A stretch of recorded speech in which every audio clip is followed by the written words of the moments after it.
인왕산 아래에는 무너진 담장만 남은 오래된 궁터가 하나 있습니다. 1601년 봄 가난한 선비 하나가 그 터에 홀로 마지막까지 남아 있었습니다. 술 한 병을 다 비우고 잠이 들었다가 인기척에 놀라 눈을 떴습니다. 달빛 아래 젊은 사내와 여인이 자리를 펴고 나란히 앉아 있었습니다. 두 사람의 옷차림은 그가 살아온 시절의 것이 아니었습니다. 여인이 술병을 들어 선비의 빈잔을 아무 말 없이 채워주었습니다. 잔에 술이 차오르는 소리가 새벽처럼 또렷하게 들렸습니다. 이야기가 계속될 수 있도록 구독과 좋아요로 응원의 마음을 보내주세요. 오늘 이야기를 시작하겠습니다. 선조 34년 봄이 늦게 온 해였습니다. 한양 서쪽 인왕산 아래에 오래된 궁터 하나가 남아 있었습니다. 사람들은 그곳을 수성궁이라 불렀습니다. 한때는 왕자가 살던 궁이었으나 이제는 주춧돌만 풀 속에 잠겨 있었습니다. 무너진 담장 위로 개나리가 제멋대로 늘어졌고 문이 있던 자리에는 문설주 하나만 비스듬히 서 있었습니다. 봄이면 도성 사람들이 이 터에 나와 술을 마셨습니다. 꽃이 좋아서라기보다 예시를 이야기하기 좋은 자리였기 때문입니다. 그날도 사람들이 무리를 지어왔다가 해가 기울자 하나둘 돌아갔습니다. 마지막까지 남은 것은 유영이라는 선비였습니다. 유영은 청파동에 사는 가난한 사람이었습니다. 글을 읽었으나 벼슬길과는 인연이 없었고 살림은 늘 겨울처럼 비어 있었습니다.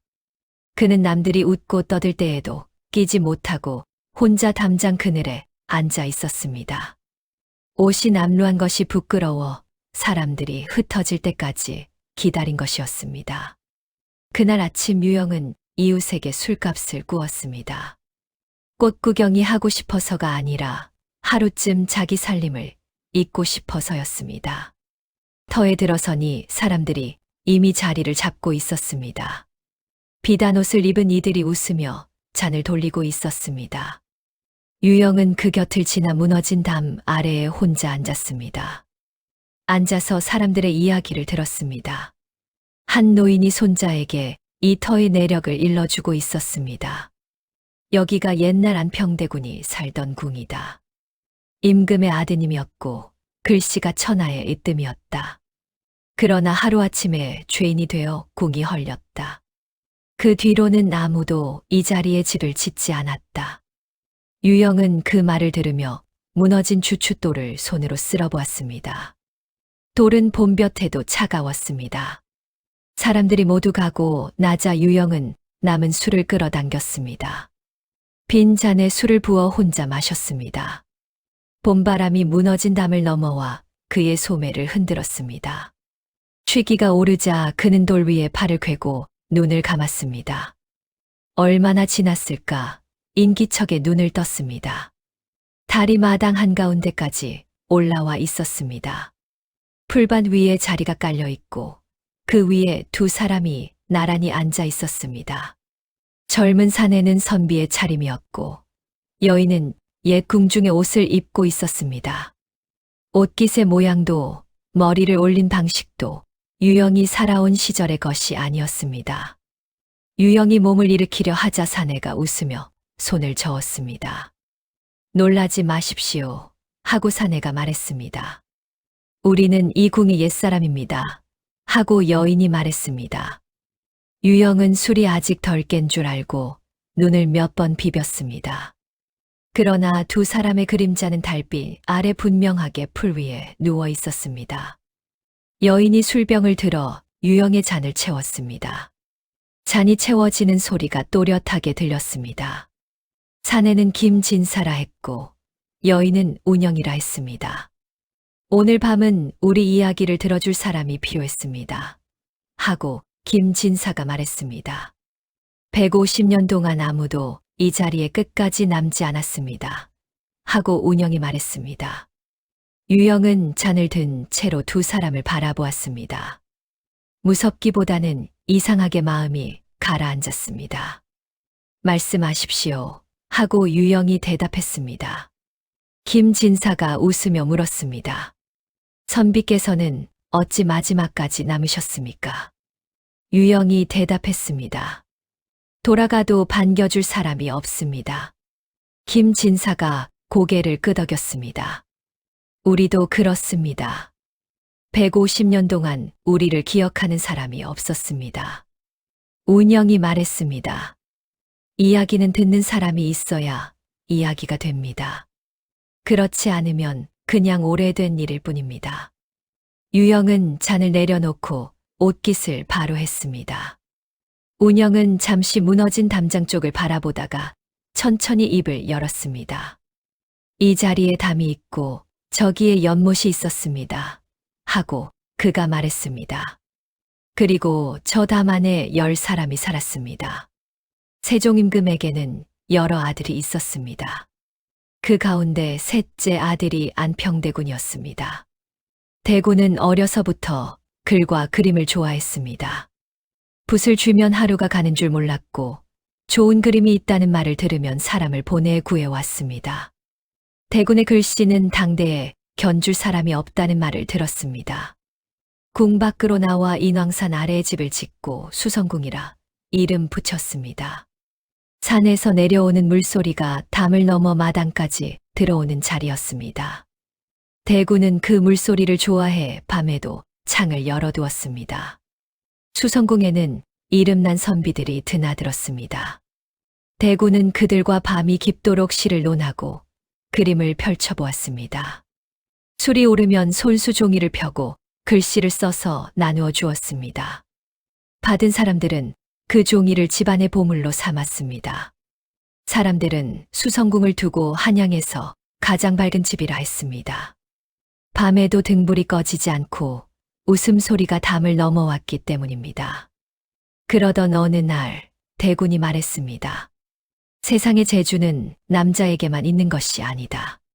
가르치지 않았을 뿐이지 배우면 여인도 못할 것이 없다. 대군은 궁 안의 어린 계집아이들 가운데 10명을 골랐습니다. 나이가 13을 넘지 않고 눈이 맑고 말귀가 빠른 아이들이었습니다. 소옥, 부용, 비경, 비취, 옥녀, 금년, 은섬, 자란, 보련, 그리고 운영이었습니다. 아이들은 대부분 가난한 집에서 왔습니다. 어떤 아이는 부모의 얼굴을 기억하지 못했고 어떤 아이는 들어오는 날에도 울지 않았습니다. 대군은 아이들 앞에 붓과 종이를 놓아주며 이렇게 말했습니다. 오늘부터 너희는 밥을 굶지 않는다. 대신 글을 배워야 한다. 대군은 10사람을 궁 안에 살게 하고 글을 가르쳤습니다. 아침이면 경전을 읽히고 낮이면 붓을 쥐게 하고 저녁이면 시를 짓게 했습니다. 대군은 잘 지은 시에는 비단을 상으로 주고 게으른 아이는 꾸짖었습니다. 5년이 지나자 10사람의 글은 웬만한 선비를 넘어섰습니다. 대군은 흡족해하며 손님들 앞에서 그들의 시를 읽어주기도 했습니다. 그러나 대군은 한 가지를 엄하게 금했습니다. 이 담 밖으로 한 걸음도 나가지 말 것. 궁 밖 사람의 이름을 입에 올리지 말 것. 너희의 이름이 담을 넘으면 너희도 나도 살지 못한다. 대군은 그 말을 할 때만은 목소리가 낮아졌습니다. 10사람은 고개를 숙였습니다. 그들은 좋은 옷을 입고 좋은 붓을 쥐었으나 문 하나를 넘을 수 없었습니다. 궁 안에는 없는 것이 없었습니다. 연못에는 연꽃이 피고 뜰에는 철마다 다른 꽃이 피었습니다. 서고에는 책이 가득했고 상 위에는 늘 새 종이가 놓여 있었습니다. 다만 담이 있었습니다. 담은 높지 않았습니다. 사람 키보다 조금 더 높았을 뿐입니다. 그러나 그 담은 10사람이 평생 넘지 못할 높이였습니다. 봄이면 담 밖에서 아이들 웃는 소리가 넘어왔습니다. 가을이면 담 밖에서 다듬이 소리가 넘어왔습니다. 10사람은 그 소리를 들으며 시를 지었습니다. 시에는 늘 바깥이 들어 있었습니다. 대군은 그것을 재주라 하며 기뻐했습니다. 10사람은 그것이 재주가 아니라 갈증이라는 것을 서로 알고 있었습니다. 궁녀들의 글이 나날이 늘자 대구는 새로운 궁리를 했습니다. 한자리에 모여 있으면 서로 이야기하느라 공부가 되지 않는다. 대구는 10사람을 5씩 나누어 살게 했습니다.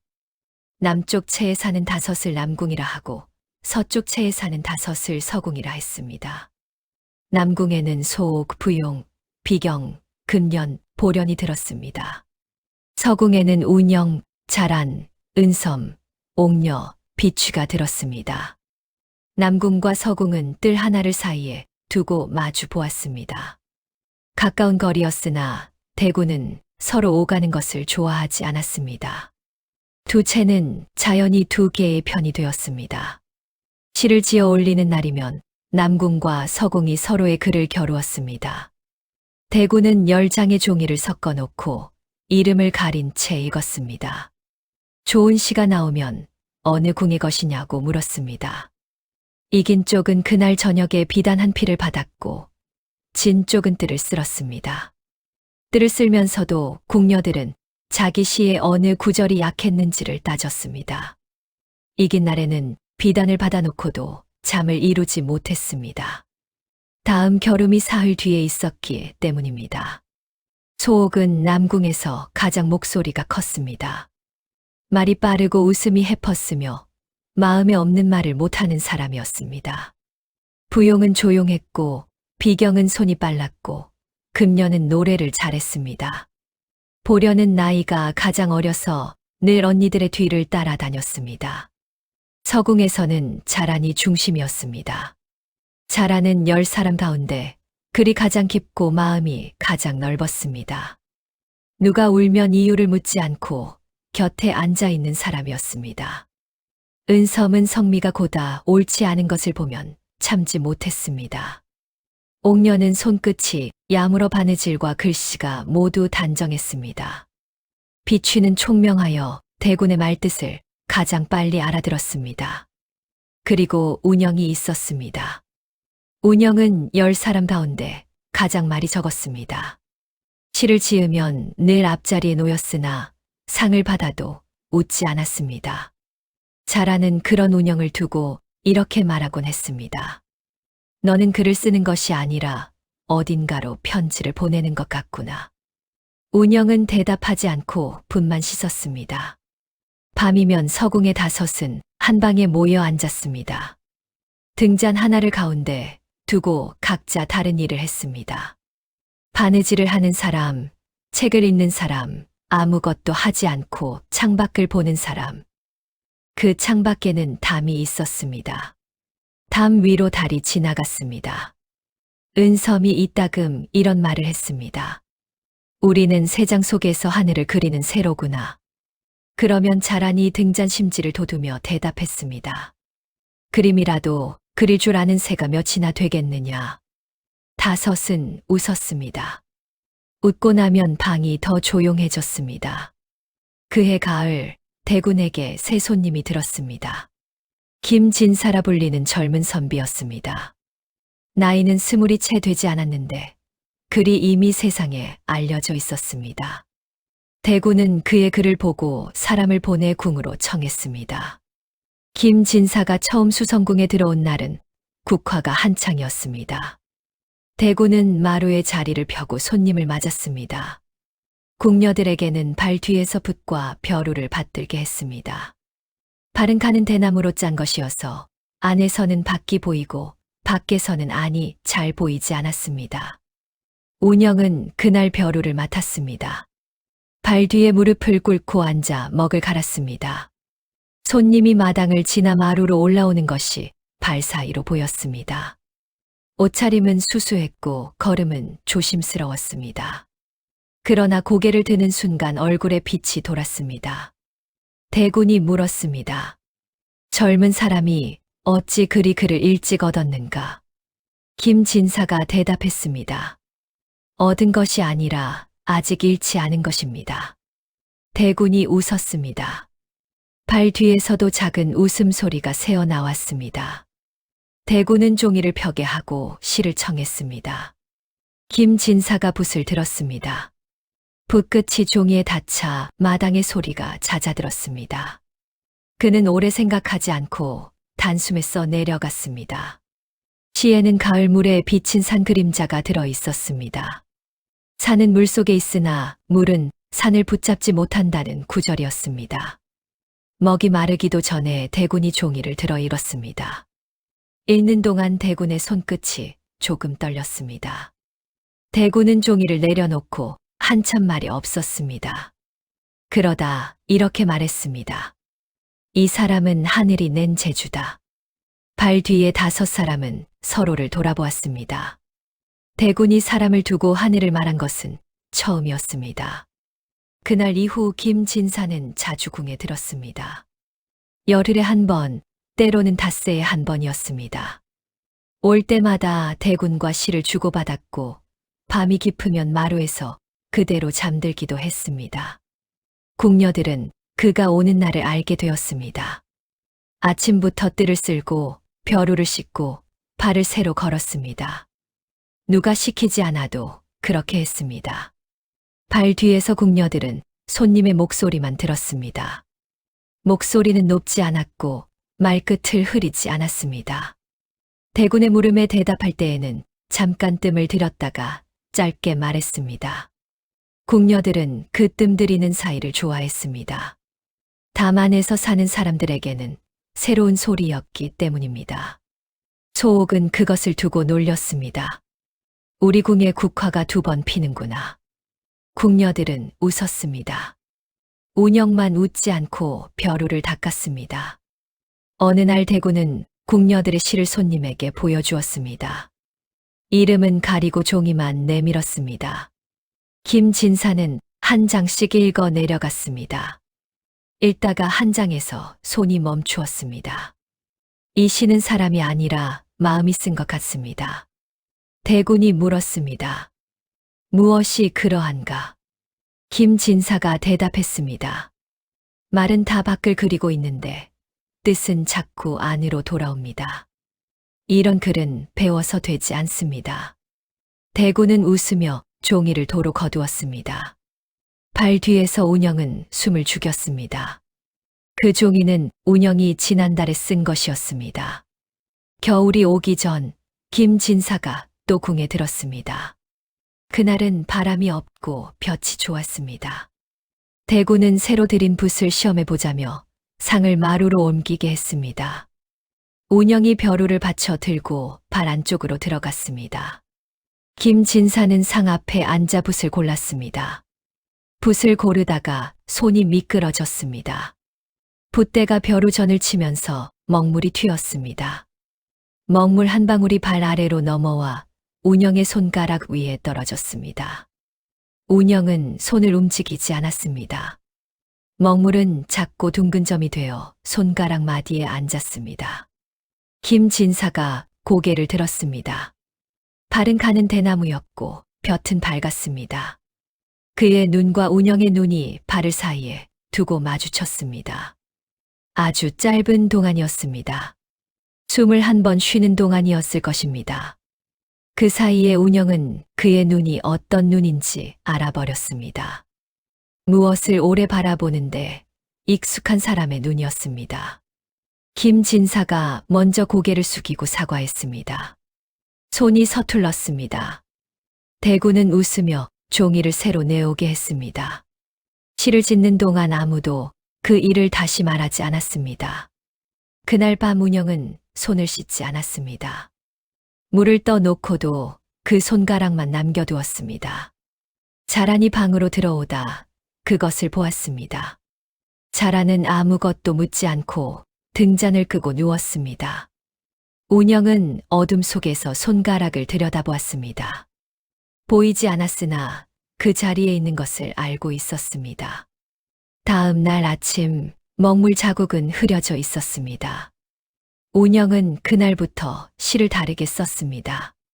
전에는 바깥을 썼는데 이제는 사람을 썼습니다. 바람을 쓰면 그 바람이 지나간 소매를 썼고 달을 쓰면 그 달을 함께 본 사람을 썼습니다. 대군은 운영의 시가 깊어졌다고 칭찬했습니다. 자란은 그 시를 읽고 얼굴이 굳었습니다. 밤에 자란이 운영을 불렀습니다. 내 시가 위태롭다. 운영이 물었습니다. 무엇이 위태롭습니까? 자란이 대답했습니다. 시에 이름이 없는데 읽는 사람은 이름을 짐작하게 되는구나. 운영은 아무 말도 하지 않았습니다. 자란은 더 말하지 않고 운영의 손을 잡았다가 놓았습니다. 그 겨울 대군이 궁녀들을 불러 모았습니다. 오늘은 제목을 하나 줄 터이니 각자 시를 지어 올려라. 대군은 화로에서 피어오르는 연기를 가리켰습니다. 제목은 연기다. 궁녀들은 종이를 받아 물러났습니다. 연기는 어려운 제목이었습니다. 형체가 없고 잡히지 않고 오래 머물지 않는 것이었습니다.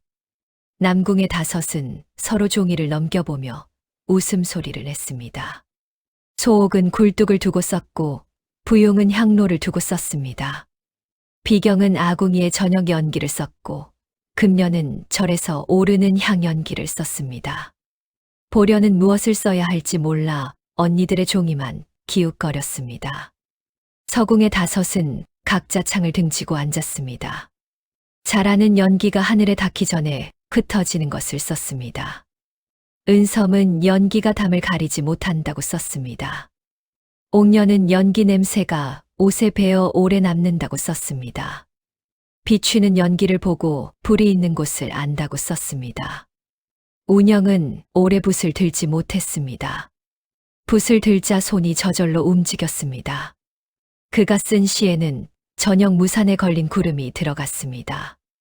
무산의 구름은 옛사람들이 남녀의 정을 이를 때 쓰던 말이었습니다.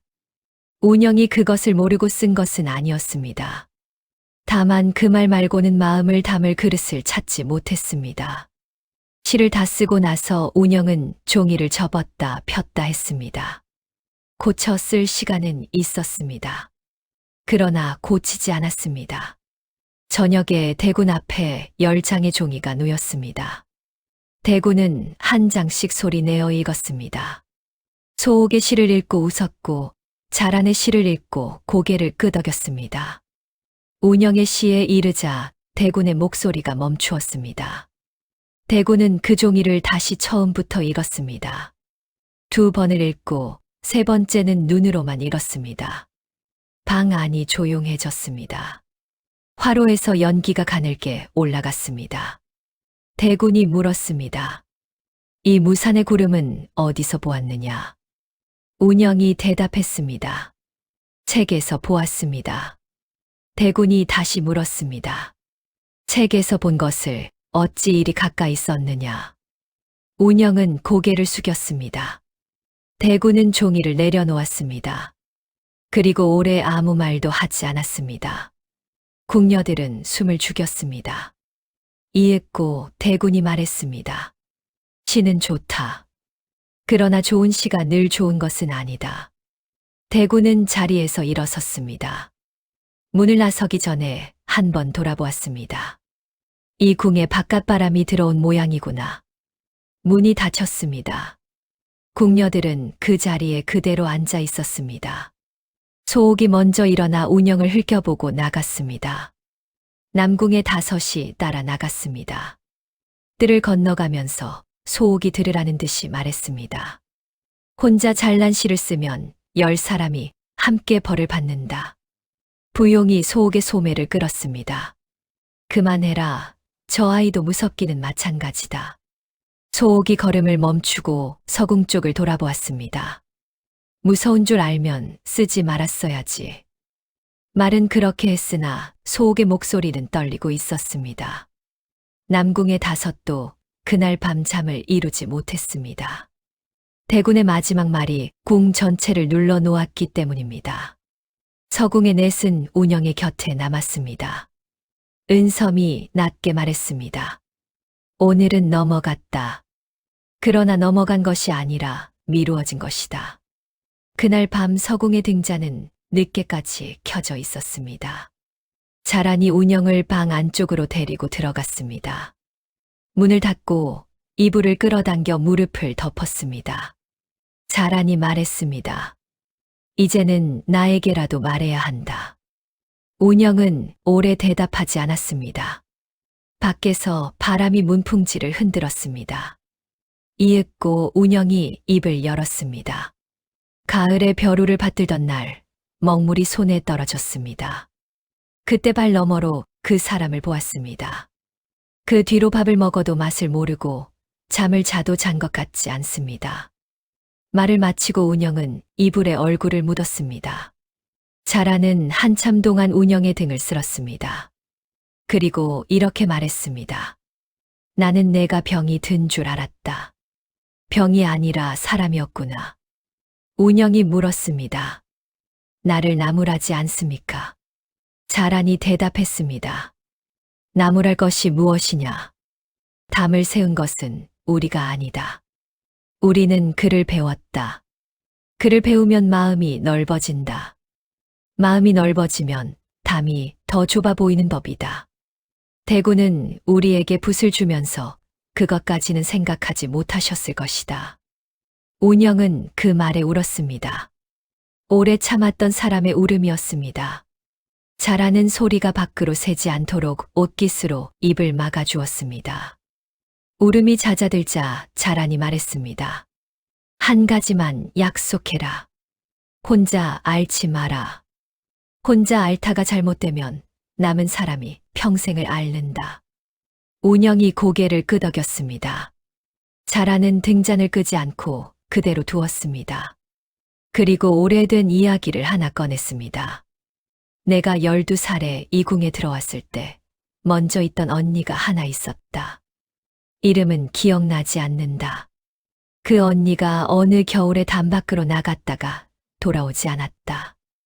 아무도 그 일을 다시 말하지 않았다. 이듬해 봄에 대군께서 새 아이를 들이셨을 뿐이다. 운영이 물었습니다. 그 언니는 어디로 갔습니까? 자란이 대답했습니다. 모른다. 다만 나는 그 뒤로 사람 이름을 잘 외우게 되었다. 잊히는 것이 무서워서 그랬던 것 같다. 그날 밤 두 사람은 나란히 누워 천장을 보았습니다. 자란이 낮게 물었습니다. 그 사람도 너를 보았겠느냐? 운영이 대답했습니다. 보았습니다. 발이 있었으나 볕이 밝았습니다. 자라는 잠시 말이 없다가 이렇게 말했습니다. 그렇다면 그 사람도 지금 잠들지 못하고 있겠구나. 문 밖에서 겨울바람이 지나갔습니다. 담 너머 어딘가에서 개가 짖었습니다. 운영은 그 소리가 어느 방향에서 오는지 헤아려 보았습니다. 담 밖의 방향을 헤아리는 일은 그가 처음 해보는 일이었습니다. 겨울 동안 김진사는 궁에 자주 들지 못했습니다. 눈이 많이 왔고 대군도 조정일로 바빴습니다.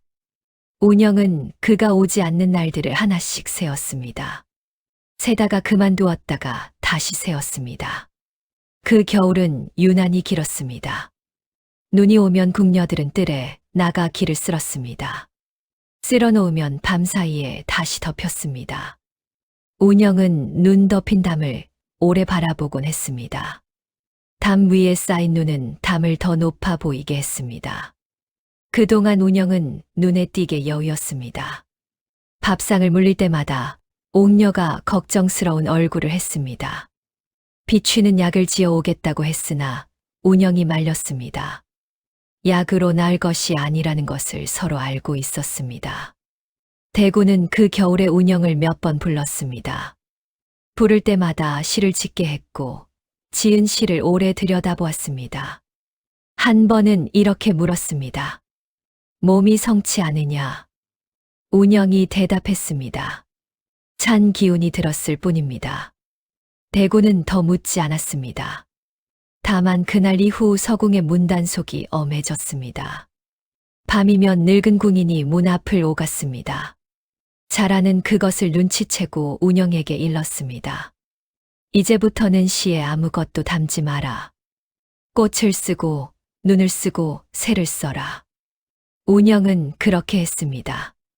시는 예뻐졌고 대구는 다시 칭찬했습니다. 그러나 운영의 얼굴은 점점 종이처럼 희어졌습니다. 정월이 지나고 2월이 되었습니다. 담 밑에 눈이 녹으면서 흙냄새가 올라왔습니다. 그 무렵 김진사가 다시 궁에 들었습니다. 마루에 앉은 그의 얼굴도 겨울 동안 많이 상해 있었습니다. 대군이 물었습니다. 그대도 알았는가? 김진사가 대답했습니다. 겨울이 길었습니다. 발 뒤에서 운영은 벼루를 받든 채 고개를 들지 못했습니다. 그날 김진사가 지은 시에는 담이 들어 있었습니다. 담을 넘지 못하는 새가 담 위에 앉았다가 날아간다는 시였습니다. 대군은 그 시를 읽고 좋다고 했습니다. 발 뒤에서 자라니 운영의 손을 잡았습니다. 운영의 손은 얼음처럼 차가웠습니다. 김진사가 돌아가고 문이 닫혔습니다. 운영은 그날 밤 처음으로 편지를 썼습니다. 쓰고 나서 태우려 했으나 태우지 못했습니다. 접어서 옷 안쪽에 넣었습니다. 편지는 봄이 올 때까지 그 자리에 있었습니다. 해가 바뀌고 여름이 지나 가을이 되었습니다. 궁에는 오래된 관례가 하나 있었습니다. 가을이 깊으면 궁녀들이 성박 물가로 나가 옷을 빨았습니다. 1년에 한 번 담 밖으로 나가는 것이 허락되는 날이었습니다. 그 해에는 소격서동 시냇가로 정해졌습니다. 바위가 넓고 물이 맑아 빨래하기 좋은 자리였습니다. 떠나기 전날 밤 서궁의 다섯은 잠을 이루지 못했습니다. 옥녀가 웃으며 말했습니다. 내일은 담이 없는 하늘을 보겠구나. 은섬이 대답했습니다. 하늘은 여기에도 있다. 다만 우리가 늘 반쪽만 보았을 뿐이다.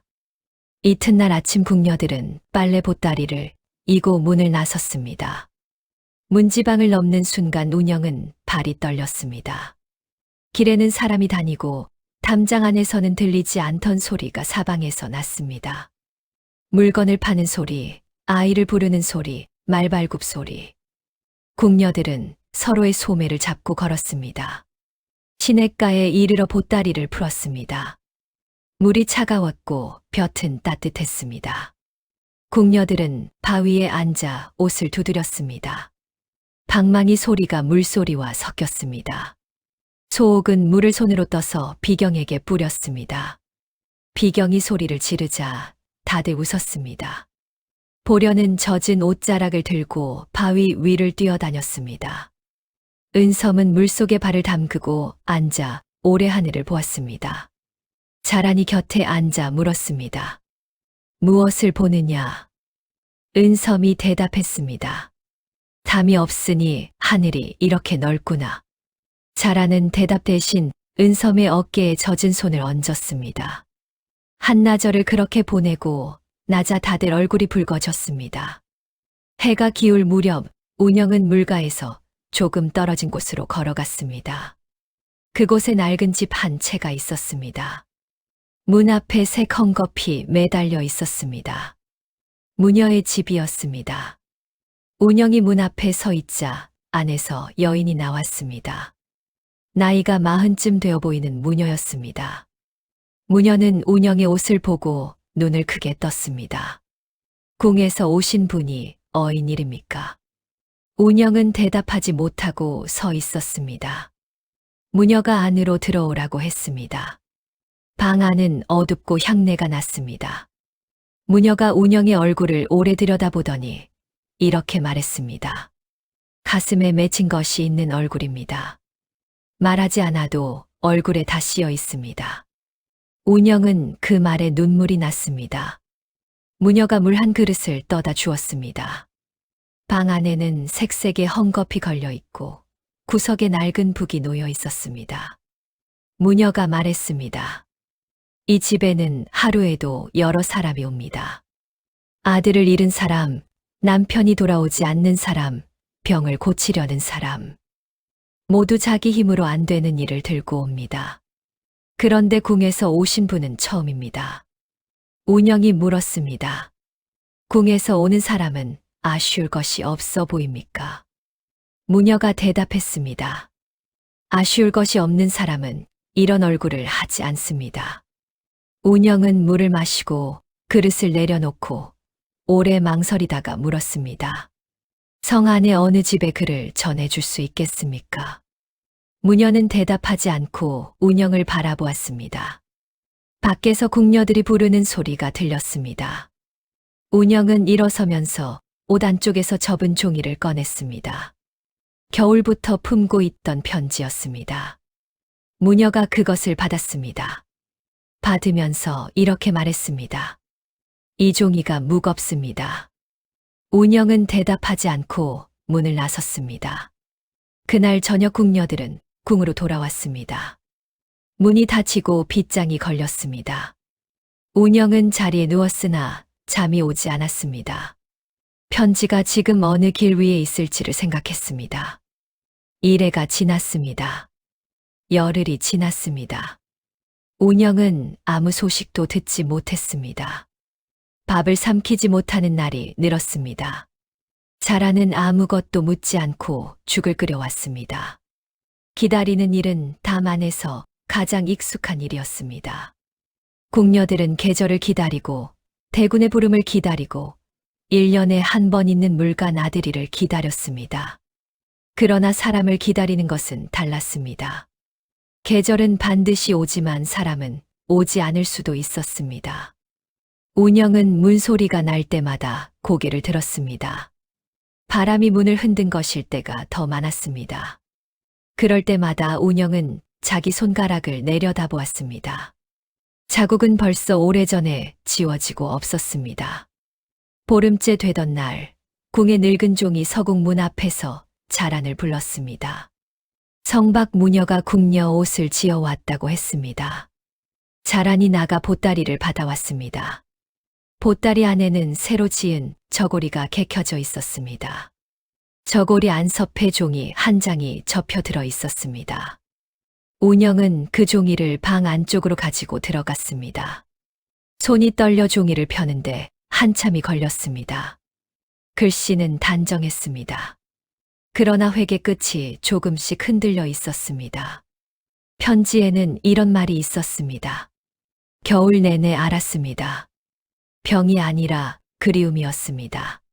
한 사람의 손가락에 떨어진 먹물이 이토록 오래 갈 줄 몰랐습니다. 편지의 끝에는 이렇게 씌어 있었습니다. 죽기 전에 한 번만 얼굴을 보고 싶습니다. 운영은 종이를 가슴에 대고 오래 앉아 있었습니다. 자란이 문을 열고 들어왔습니다. 운영의 얼굴을 보고 아무 말도 하지 않았습니다. 한참 뒤에 자란이 말했습니다. 답을 쓸 것이냐? 운영이 고개를 들었습니다. 쓰겠습니다. 자란이 물었습니다. 이 담이 어떤 담인지 알고도 쓰겠느냐? 운영이 대답했습니다. 이미 넘었습니다. 종이가 넘었으면 마음도 넘은 것입니다. 자라는 눈을 감았다가 떴습니다. 그리고 등잔에 불을 붙여 운영 앞에 놓아주었습니다. 먹을 갈아라. 내가 문 앞에 앉아 있겠다. 그날 밤 서궁의 등잔은 새벽까지 꺼지지 않았습니다. 운영은 편지를 썼습니다. 쓰고 지우고 다시 썼습니다. 쓰려는 말은 많았으나 종이에 옮기면 모두 가벼워졌습니다. 그리워한다는 말도 기다린다는 말도 쓰고 나면 남의 말 같았습니다. 몇 번을 고쳐 쓴 끝에 운영은 짧게 적었습니다. 저도 겨울을 알았습니다. 그 먹물 자국은 사흘 만에 지워졌습니다. 지워진 자리를 지금도 들여다봅니다. 밖에서는 자란이 문의 등을 기대고 앉아 있었습니다. 새벽이 되어서야 운영은 붓을 놓았습니다. 편지를 접어 저고리 안섭해 넣고 다음 물간 아들이가 아니라 다른 길을 생각했습니다. 무녀에게 다시 옷을 지어 달라 청하면 될 일이었습니다. 그렇게 종이는 다시 담을 넘어갈 것이었습니다. 한 번 넘은 담은 두 번째부터 낮아진다는 것을 운영은 그때 알았습니다. 담 위로 달이 지나갔습니다. 같은 달이 담 밖에 어느 집 지붕도 지나갔습니다. 그 집방에도 등잔 하나가 켜져 있었습니다. 두 개의 불빛 사이에는 담이 하나 있었습니다. 사람 키보다 조금 더 높은 담이었습니다. 그해 가을 그 담을 넘을 방법을 궁리하는 사람이 하나 더 있었습니다. 김 진사의 집에서 오래 일한 특이라는 종이었습니다. 특은 어려서부터 그 집에서 자란 종이었습니다. 눈치가 빠르고 손재주가 좋았으며 주인이 무엇을 원하는지 먼저 알아채는 사람이었습니다. 집안 사람들은 그를 두고 영리하다고 했습니다. 영리한 것과 미더운 것은 다르다는 말을 하는 사람은 없었습니다. 특은 주인이 밤마다 잠들지 못하는 것을 지켜보고 있었습니다. 그리고 어느 날 아침 주인 앞에 무릎을 꿇고 이렇게 말했습니다. 담을 넘는 것은 어렵지 않습니다. 제가 사다리를 만들겠습니다.